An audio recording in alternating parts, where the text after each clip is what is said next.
Dear students, welcome to the course on Statistical Methods for Psychological Research Part 2. In this lesson, we are going to learn assumptions when testing a hypothesis about the difference between two dependent means.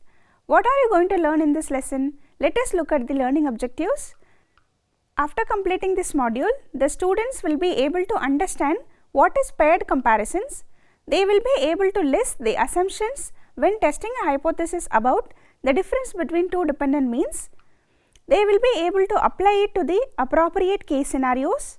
They will be able to conduct and interpret hypothesis test for matched or paired samples.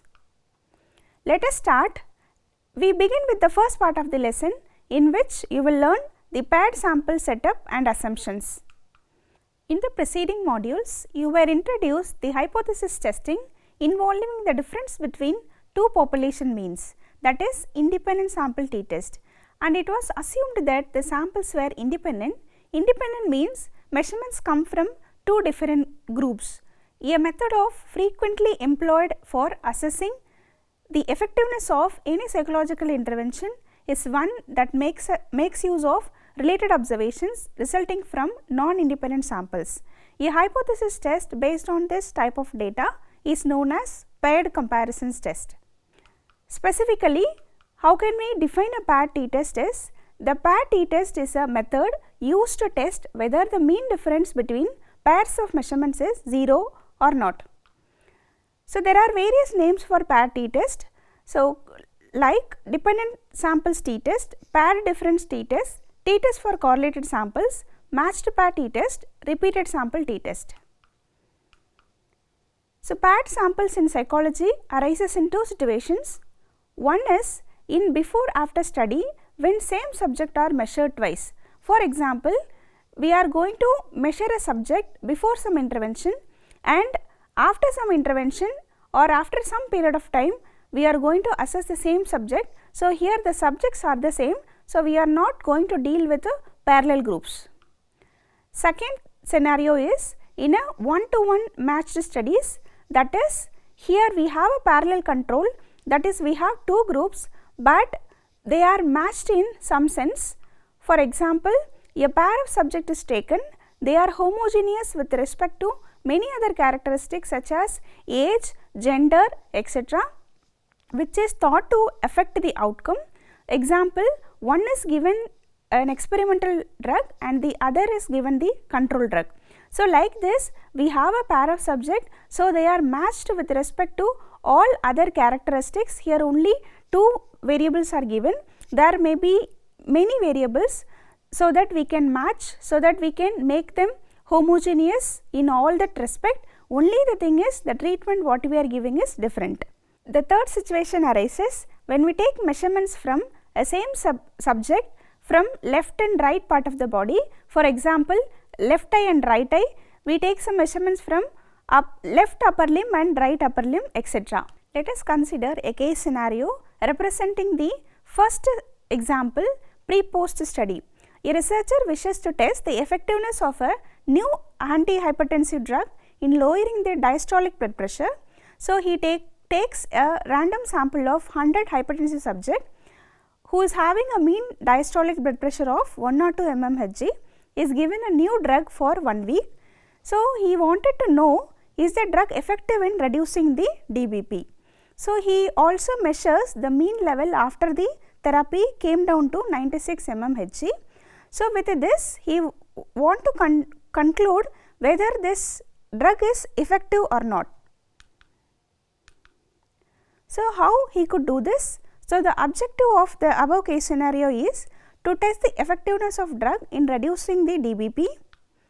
So, what the researcher will do is, he measure the DBP before the drug and represent the observation by Xi, and he measure the DBP again after 2 weeks of drug and represent them by Yi. So, then he find out the difference between these two measurements pre and post by Di. Di is represent the difference between Xi and Yi. Of course, we do not need to worry about the variances of before and after measurements and their equality, since our variable of interest is Di, which is only 1. So, we could conclude the effectiveness of the drug by testing the hypothesis about the population mean change. So, the population mean change is represented by the Greek letter delta, which is nothing but mu1 minus mu2. So, mu1 is nothing but the mean of the pre-measurement, mu2 is a population mean of the post-measurement. So, by taking this difference, we are going to test it is different from 0 in the appropriate direction. What I mean by appropriate direction? Here we want delta to be in positive direction, that is delta more than 0, because if the drug needs to be effective, the post measurement would be definitely lesser than the pre measurement. So, the difference what we want should be more than 0. So, let us consider another scenario for the negative direction. So, here a researcher wishes to compare the balancing time between the legs with ACL tear and legs without ACL tear. So, ACL refers to the tears in the anterior cruciate ligament of the knee, a significant injury that usually needs a surgical repair. So, he have two measurements, one is the balancing time of the leg with ACL tear and the balancing time of the leg without the ACL tear. So, basically he wanted to compare the balancing time between these two legs. Here we wanted to find the delta to be in a negative direction or not.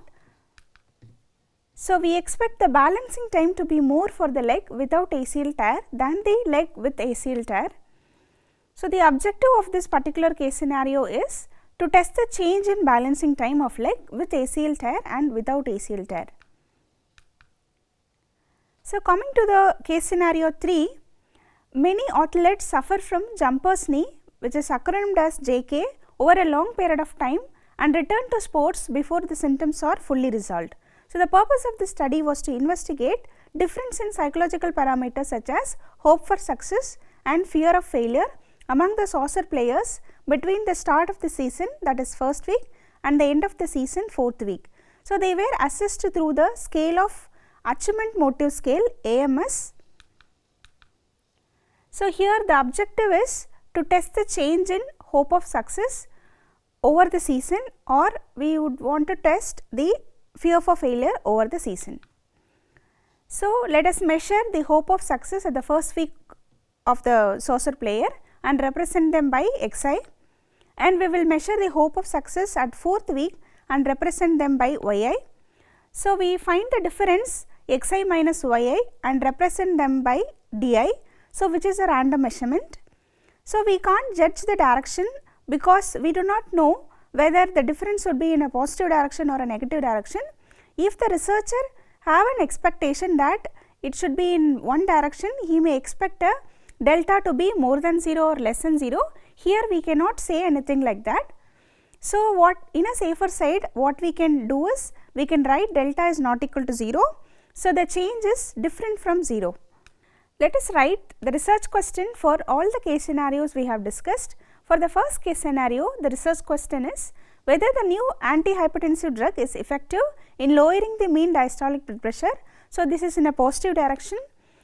For the case scenario 2, the research question is the balancing time is less for the leg with ACL tear.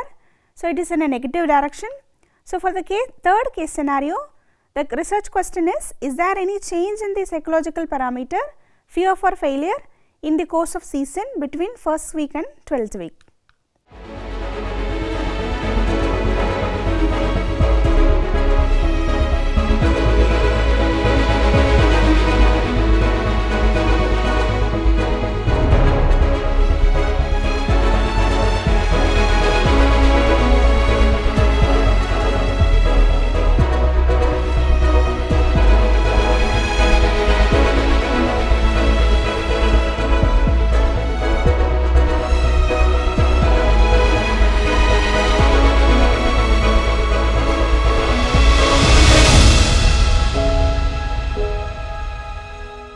So, in this particular video, we have learned about what is the situation we have to go for comparing two dependent means, that is when to go for a paired comparisons. For example, we have discussed in a one-to-one matched pairs we can go for paired t-test, and in a pre-post comparison we can go for a paired t-test. I hope you understood the basic concept of paired t-test. We will continue in the next video. Thank you.